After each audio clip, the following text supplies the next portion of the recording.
Hello મિત્રો, સૌને જય શ્રી કૃષ્ણ। આજે આપણે બનાવશું લીલી ચટણી। હું તમે જુઓ, પેલો આ સિંગનો ભૂકો કરી લીધો છે। હારે નહીં કરવાનો, બધું મરચાંની એની હારે તો હરખો પીસાય પીસી લીધો છે। હવે આદુ મરચાં પીસું છું, તમે જોઈ શકો છો। જો આદુ મરચાં ક્રશ કરી લીધા છે, એમાં થોડા થોડા ધાણા નાખું છું। એક હારે બધા નાખી તો ન ક્રશ થાય, જોઈ શકો છો। જો આ ધાણા ભાજી આદુ મરચાં પીસાઈ ગયા છે।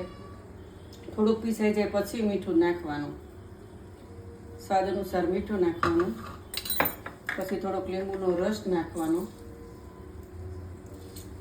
મેં ખાંડ નાખવાની।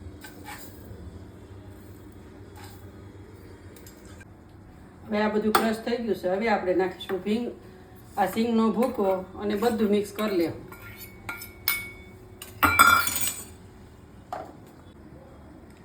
ચાલો મિત્રો, જુઓ અમારી ચટણી તૈયાર છે।